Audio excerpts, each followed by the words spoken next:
Hi, welcome to the Ellis Talker Show. I'm DV LeBron. Today, my very special guest is Mr. Greg Wilhelm. How you doing, sir?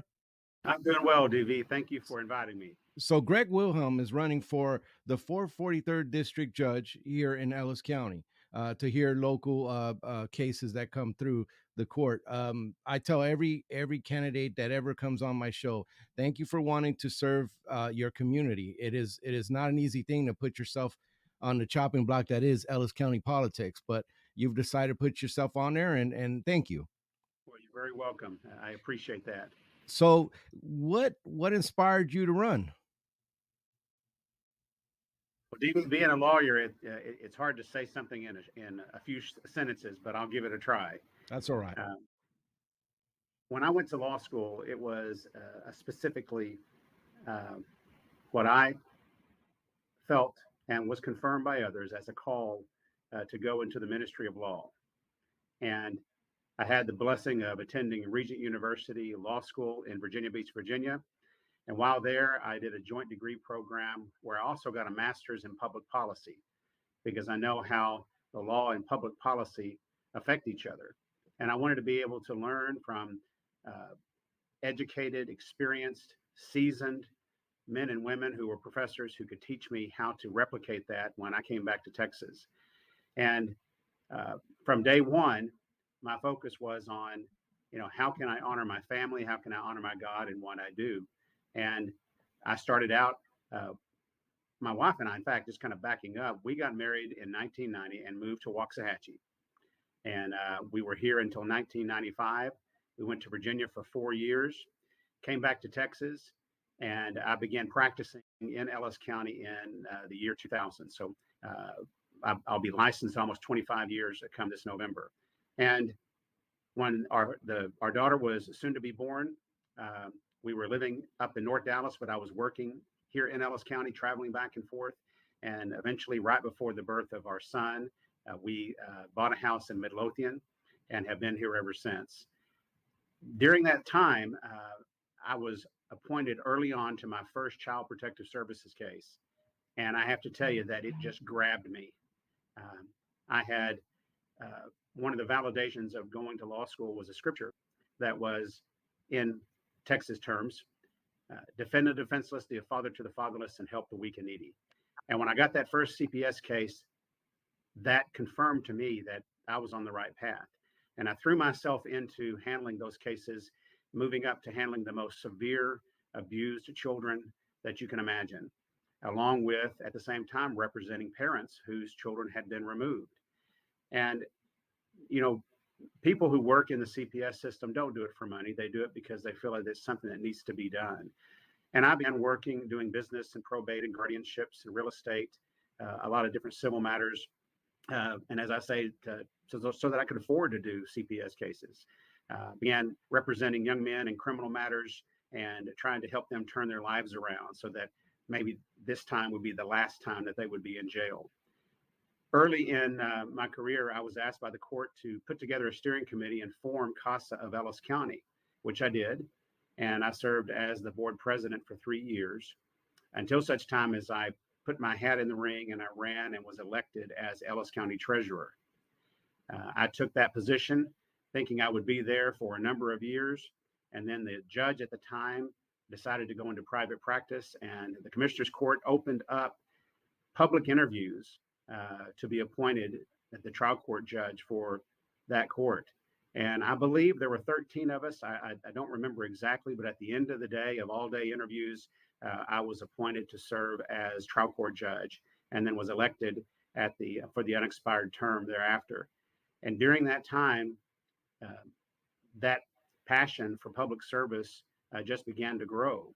And it was a tremendous opportunity to be able to do that. And when I left the bench, I was asked by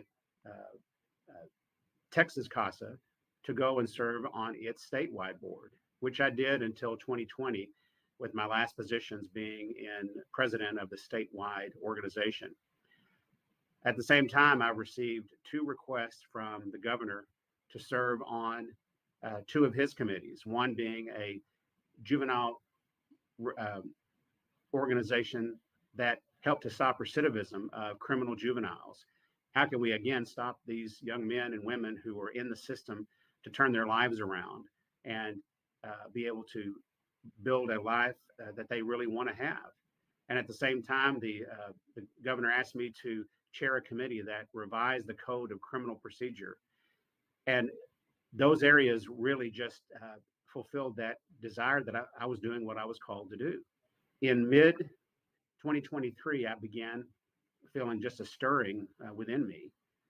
I enjoyed all the work that I do. I enjoy helping people with their businesses, with their family law cases, with their family disputes and probates, with consulting with people on abuse cases and on criminal cases. But it was just something that didn't feel completed. And when the judge of the 443rd sent me her letter of resignation for me to distribute to the Ellis County Bar, of which I'm the president, I sent it to her. I sent it out to all of the attorneys, and I didn't think much about it.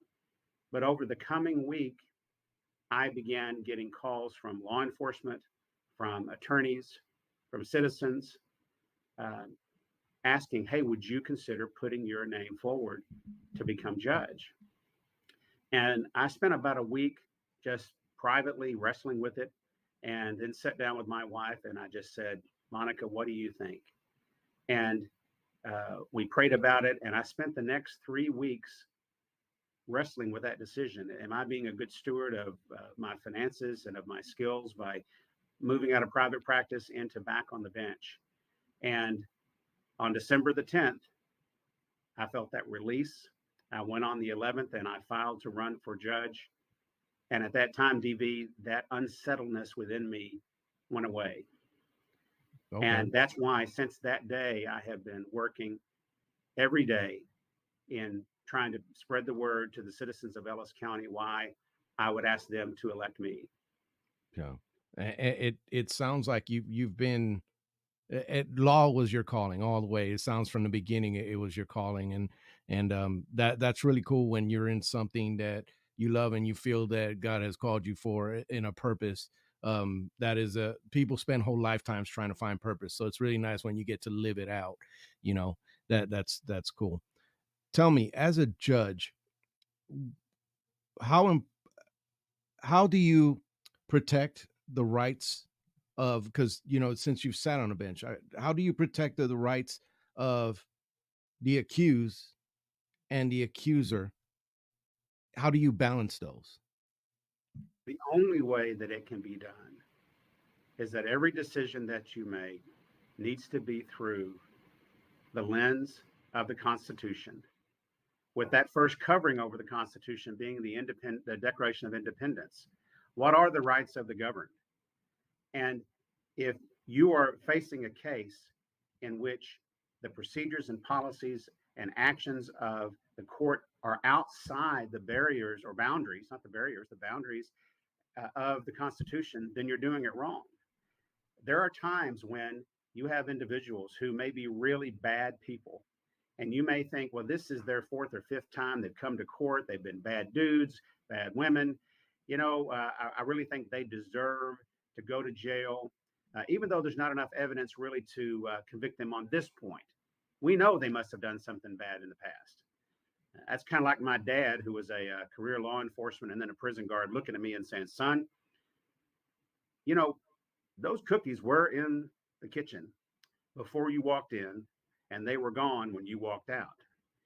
Now, I don't know whether or not you took them now, but I knew you took them before, so I'm going to punish you. And that may work in parenting, but it doesn't work as a judge. You can't say, well, I know you've done something bad in the past, so I'm going to violate this principle of the Constitution just so I can make a point and just so that I can remove you. You have to look at every single individual to make sure. And that is the way that those who are accusing are protecting. You are fulfilling, if there is a crime that has occurred and you are making your decisions day in and day out, not giving favoritism to the accused, then you can make sure that the pleas and the injuries and the harm that occurred to those accusers, if in fact it occurred, is handled properly. So the bottom line is that a judge must adhere to the original intent of the Constitution. in order to make sure that those rulings comport with that and that justice is done, no matter if you're rich or you're poor, you're white, you're black, you're male or female, that it is handled the same way with every person with respect. So you mentioned it a couple times. So I want to ask you, what is your judicial philosophy? Because you hear there's a lot of discussions on a national level about the different originalism and the other one. I forget the name of it. I'm sorry, Right. but there's all these different philosophies for doing law. Right. Can you tell the audience kind of what your philosophy is, and and how you adhere to the Constitution, etc. I interpret the Constitution as it is written. I don't look and try to find something outside of the bounds of the Constitution that's not there. The founders knew what they were doing. If I build a house and I pour a foundation, and over time I'm thinking, well, maybe this house ought to be a little different, and I start chipping at the foundation, I end up destroying that house. Part of the problem of our government and of our leaders and of our judges has been that they've tried to use Play-Doh to stick it around the edges of the Constitution in order to accomplish a goal that they intended, not to fulfill the original intent of our founders. And so that philosophy is original intent. It has to be. The people say, well, we have a living Constitution. Well, the only way we have a living Constitution is through the amendment process. And that goes through our representatives and through our citizens. And I'm not saying that it's an easy job, because it's not. And one of the things that a judge has to do, he or she has to continue to educate themselves outside of the courtroom. They need to continue reading the writings of the founders and to read those constitutional rulings that they believe adhere to that, to keep their minds sharp, and so that they don't become dull at the offenses that they see on a daily basis. Because and I'll give you an example. When I was judge, I had a representative come to me and said, Judge, we'd like you to sign this order. And I said, okay, well, what is it? And they said, well, it's an order that allow us to go into this home, and we will be able to get computers, and we're going to be able to find out if these children in that home are being abused and neglected. And I said, well, how is it that you know that this is occurring? Well, we don't know it's occurring, Your Honor, but we believe it is because we got an anonymous tip. And I said, well, have you thoroughly vetted that anonymous tip? Well, we're working on it. And I said, well, what about the Fourth Amendment? What about this unlawful search and seizure? And this individual looked me straight in the eye and said, well, Judge, that doesn't apply to social workers. Wow. And I said, okay, well, then maybe you ought to go down the street and knock on the door of the sheriffs and say, Sheriff, you need to hire a whole battalion of social workers so you can get those drug dealers. Yeah. I did not grant that order. I set the matter for hearing. And at the end of the day, the case could not be proven. And that's an example of how easy it would be that out of fear, and I understand that fear. You don't want a child to be hurt. You don't want a child to end up in the hospital. You don't want a child to be neglected. But you have to make sure that the actions of those who are moving forward on these type of claims, that they are following the law, that they are following the Constitution. Yep. And that those are one of those things I never heard that. I mean, these social wow, you just do away with warrants, just get social workers, you'd be all right. That's It's just right. wow, that's pretty darn amazing. Um, when when you with being a judge and at you were doing it for a while, what would you say was the hardest case, the one that you had, the one that today still gives you that you had a dilemma about? Can you speak to that? I can. There was a case that I inherited from the former judge that ended up being a 5-week jury trial, one of the longest in Ellis County history. At pretrial, there were an estimated 10,000 pieces of evidence and over a potential of 250 people on the witness list. Yeah. We We worked for 12 to 14 hours picking a jury of 12 along with four alternates, because what I didn't want to do is go through this case and end up losing jurors to the point that we wouldn't end up having 12. And it was a case that involved Munchausen syndrome by proxy. Oh, And this is a case, a situation which, in general, you have a parent who would make their children sick, and then they would come in as the hero and the rescuer so that attention would be brought to them. And this case came about when this individual had been fleeing 2 to 3 different states. And the really hard work of a Child Protective Service investigator identified this individual, and the case came forward. And you had 3 children, one of which was a young girl whose father had been searching for her for a couple of years because the other parent had left in the middle of the night. And then you had a child that, between these other 2 children, you had wheelchair, you had with a gastric tube, you had one child that was diagnosed with cystic fibrosis and had to wear these pounding vests that children and adults who have those in order to keep the phlegm from building up and them suffocating that were occurring. You had braces on the legs. And at the end of the day, the rights of this parent were terminated as to the 3 children. And the father who had been hunting for his daughter, she was reunited with him.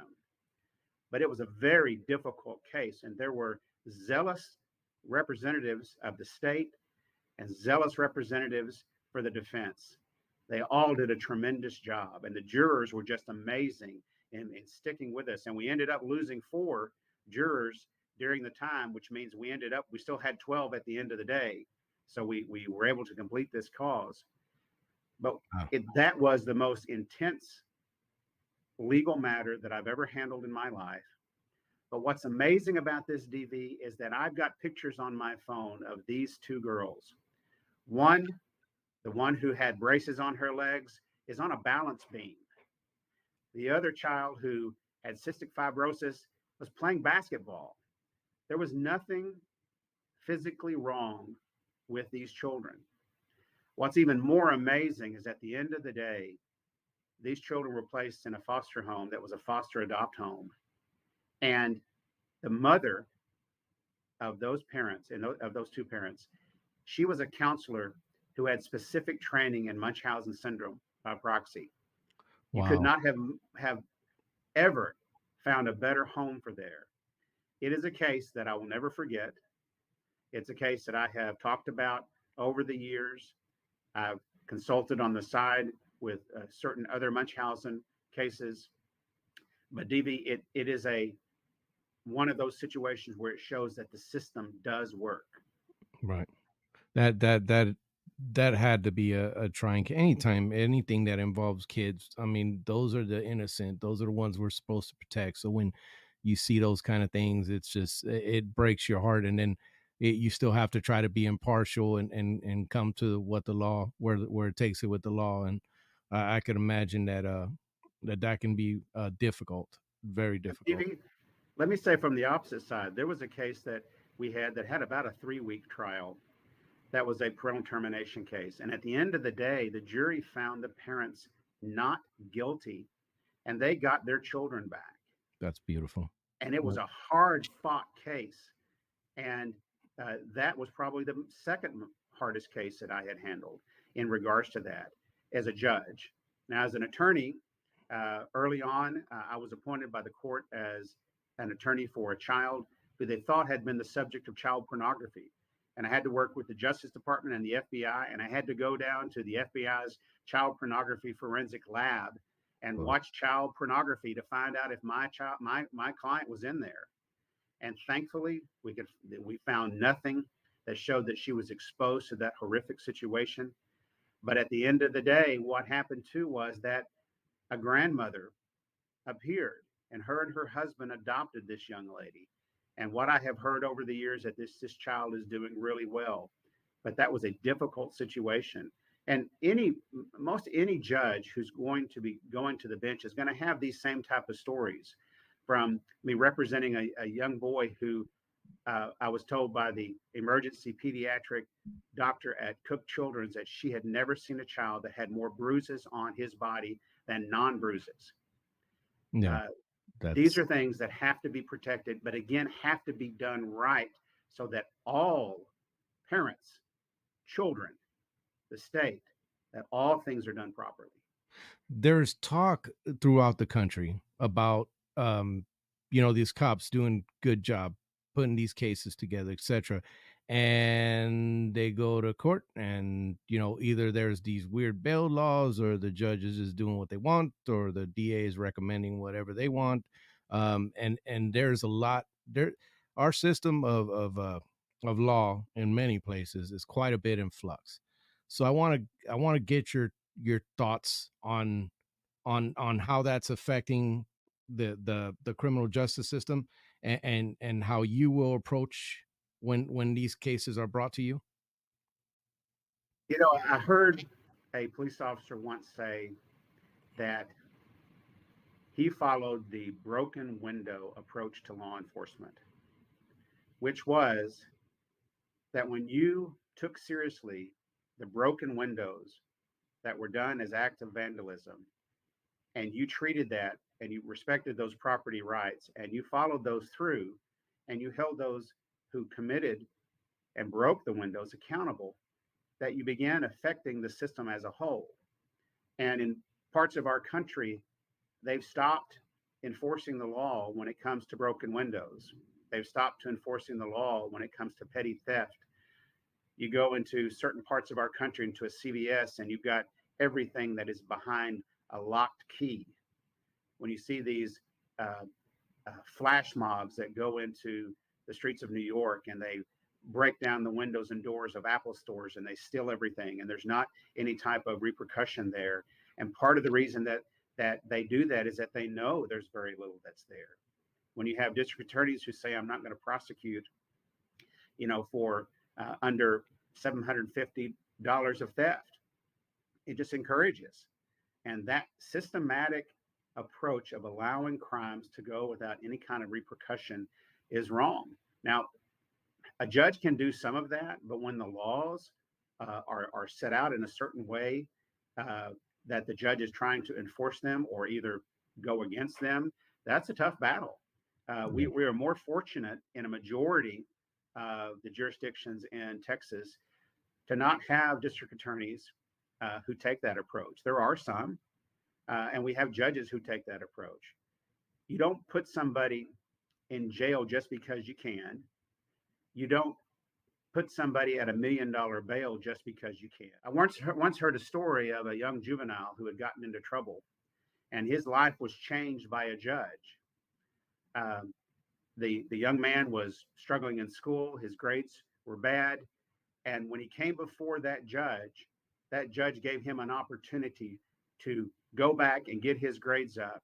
And this young man, as I remember the story, was on probation for a while until such time as he turned his grades around and he joined the military.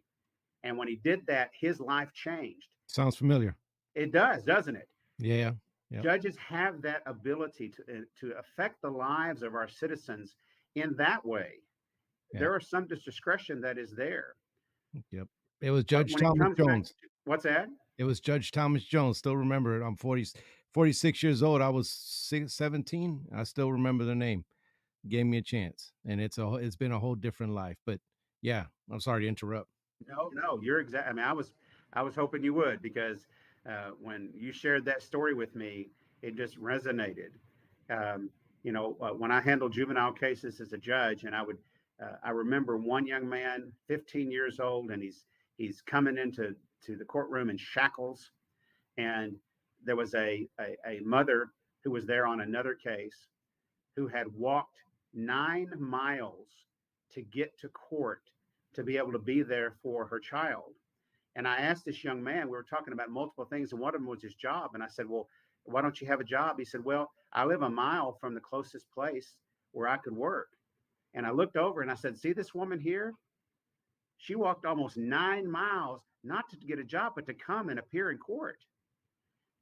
Yeah. There becomes, again, those opportunities to speak into the lives of these young men and women, and even in adults. And a Mm. judge has that. And sometimes that speaking is you're going to jail. Yeah. Yeah, sometimes that's gotta be it. That's Now, right. I gotta, you know, there's something that Anne Montgomery and her office started, and that was a veterans court. It's near and dear to my heart. Mr. Brent Dura is the director of it. They're getting it going. Um, Alternative dispute resolutions. Yes. What's your thoughts on those? And have you handled a lot of those? And when that, I know Judge Wallace is going to be doing the primary on there. Will you be supporting that as well? Well, first off, yes, I'll be supporting that. Um, you know, this is not an approach of trying just because you are a veteran to give you a free ride. This is a folk to say we have people who have bled, who have been injured in service of their country, and we want to give an opportunity for them to be able to turn their lives around, just as if there were other situations for non-veterans. But early on, again, as an attorney, there was a program here in Ellis County called uh, Early Intervention Mediation. And this was specifically had to do with child abuse and neglect cases. And uh, the county was able to get a grant from the state in order to test this program where parents and representatives for the children and family members of the children and of the parents would come together with the district attorney's office and with CPS, and they would work together to try to reach an alternative dispute resolution settlement on how the case could go forward. And it was massively successful. And there are mediations that occur across the state today in big part because of these type of grants. I think that there are Mhm. situations for certain crimes. You're not going to be, having an ADR for a mass murderer, uh, but Right. there are cases where you've got drug cases, where you've got theft, where you've got uh, habitual people who are trespassing, all of those type of things, where you can sit down and try to work out those type of agreements. And what is especially unique about some of the veterans programs that I have seen around the state, of many of them have been tied with drug courts, and they worked toward giving these veterans the opportunity to get treatment and to get job training, to be able to deal with their struggles and to have therapy so that they could do that. When I was judge, we had uh, a extensive program of providing services and therapy and training for parents that was very successful, and that is still replicated with these veteran courts. So I think it's a great idea. Again, it's not a one size fits all for every crime, but there are clearly situations where they apply. There's the big one of the big things that I hear about the what's going on right now with the judiciary in Ellis County is a huge backlog. So talk to me about some of the other problems that you see going on right now in the judiciary in Ellis County in this district, and some of the things you'd like to do to address that. Well, I'll just first address the backlog. There are multiple reasons why this backlog occurred, and some of that was very much, in fact, because of COVID. Uh, at one time in the midst of COVID, I had heard a figure. I didn't verify it, but I heard a figure that there was something like 55,000 jury trials that were on hold, and they were trying different ways to be able to handle that. It's just like if you are going down I-35 and you have an 18 wheeler that turns sideways and blocks traffic and nothing can go past that, you're going to have a backlog of traffic. And there are going to be a few cars that are going to be able to get around, but over time, until that situation is removed, that backlog can't be cleared out. Of all of these multiple things, including COVID, this backlog did occur, and the overcrowding in our jails. And my goal when I'm elected is to sit down with the district attorney's office and say, okay, what cases are out there that have reached plea deals? Can we set up a special plea days and plea hearings where we are handling cases that may have been resolved 2 or 3 months prior, and that we go through those cases and we batch them and we get them done in a multiple settings. And I know that some of that is already going on, but I don't think it's going to be resolved by January 1st. I also believe the other that's very important is the issue of mental health.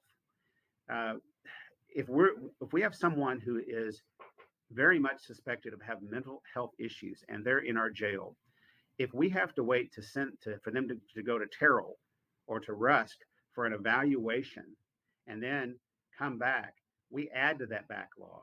Having an increased presence of getting contracts with very skilled professionals who can go into the Ellis County jails and do these evaluations right there and determine, okay, where do we go? Is this real? Is it not? If it's kind of in the middle, that's going to save a tremendous amount of time and a tremendous amount of money for the county and get these cases resolved.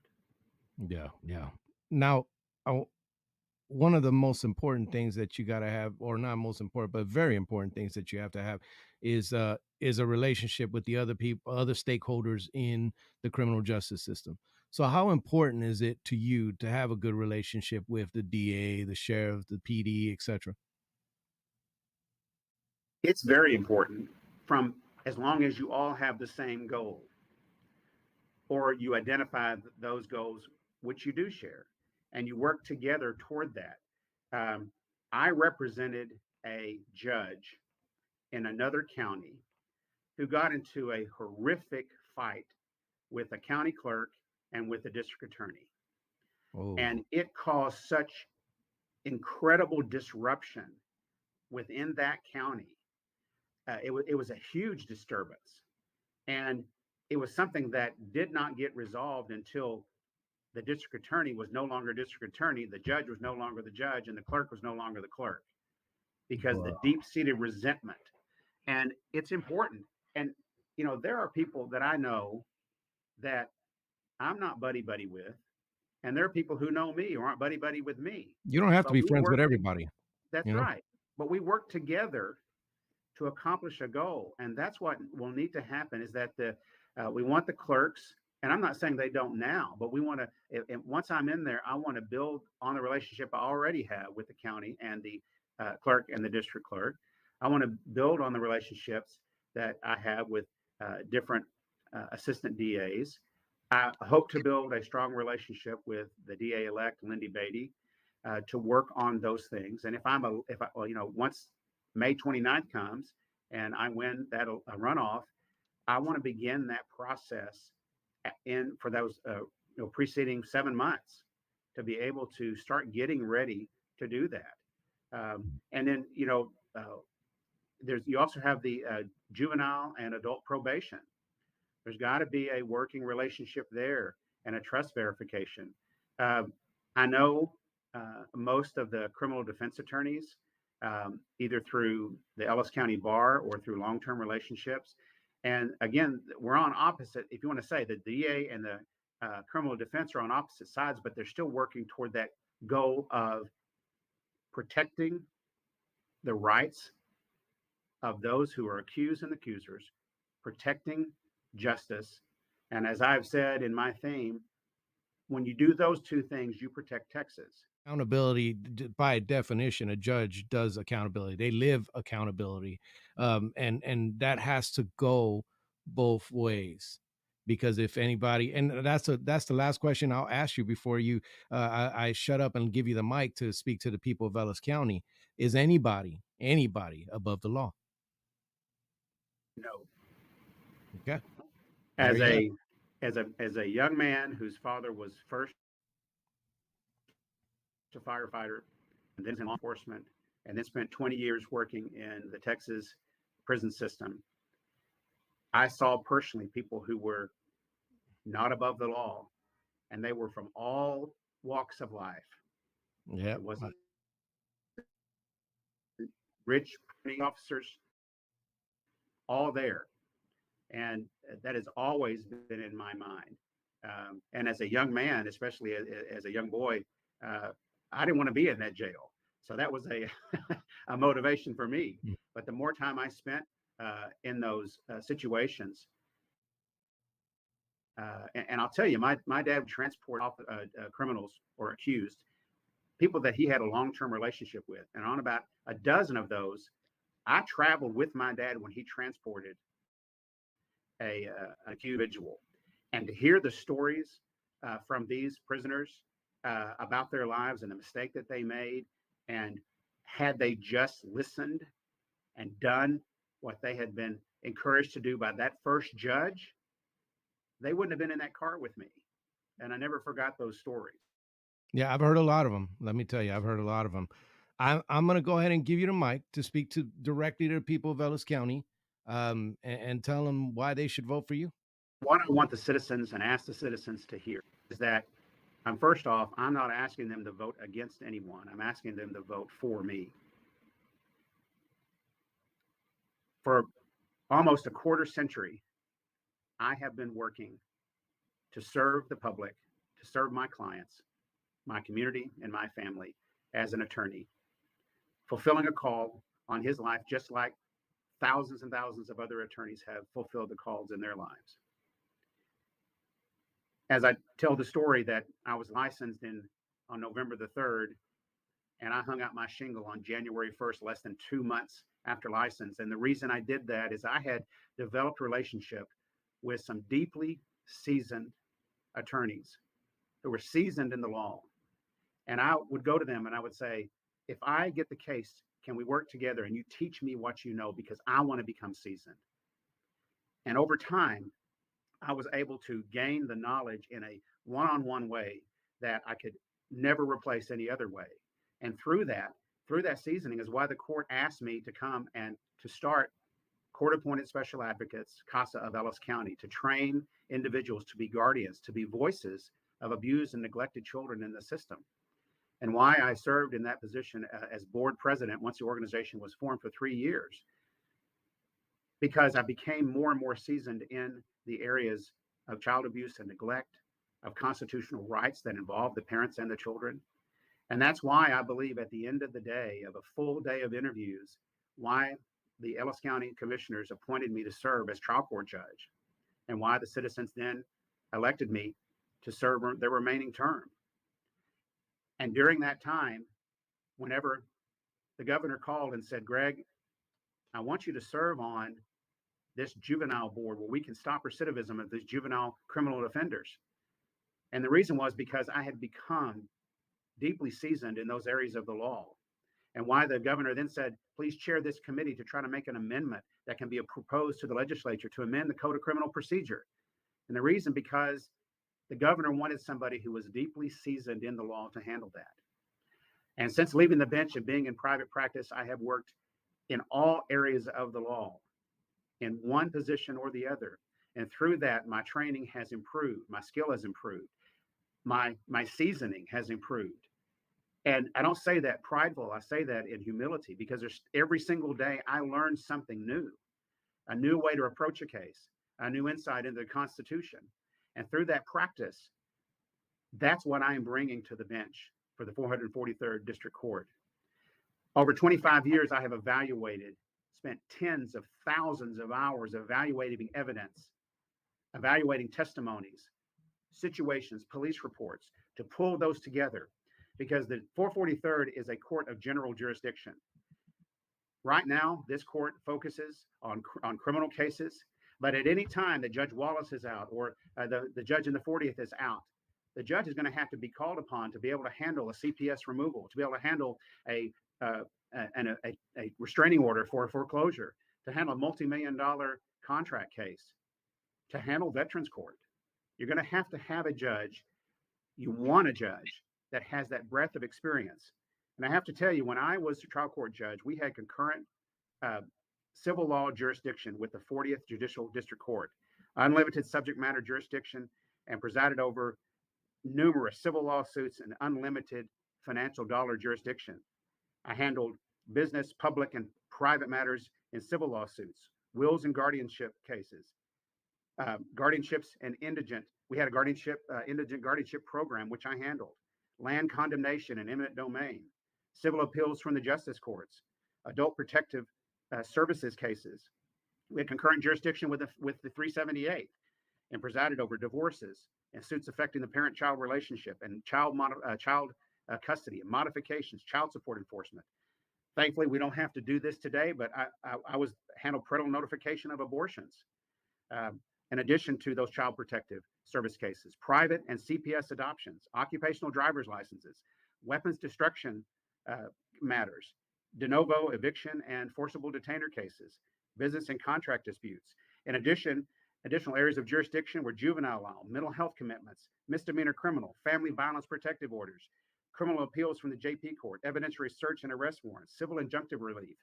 The judge in the 443rd has to have a tool belt that has every tool available to him or her to handle whatever walks into the door. As an attorney of 25 years, former trial court judge, as a president of a statewide board that handled a $40 million budget, being a gubernatorial appointee, I have that experience that is needed for this county. And I'm asking everyone to go to Greg Wilhelm, my website, which is wilhelmforjudge.com, to get the information about my case, to contact us, to come out to the meet and greets and ask us questions. And on the May 20th through 24th, come out and for early voting, and come out on May the 28th for the election day. And I would be honored and humbled to serve as your next judge at the 443rd District Court. There you have it. The website I've been streaming on the bottom here, and about Greg Wilhelm for Judge. You can see that his website has all the information. If you want some extra information on him, you can go ahead and go on the website and check it out. You know, this is the first judge one that I've done, and you know, I appreciate you coming on. I hope that I asked intelligent questions, and hopefully you know, the people will get a lot of information out of this. Thank you again for coming on. Can you stick around real quick? I sure can. Thank you for the time, DV, and I thank the citizens of Ellis County who will be able to spend the time to listen to this broadcast that you have, and thank you for the service that you provide. Thank you.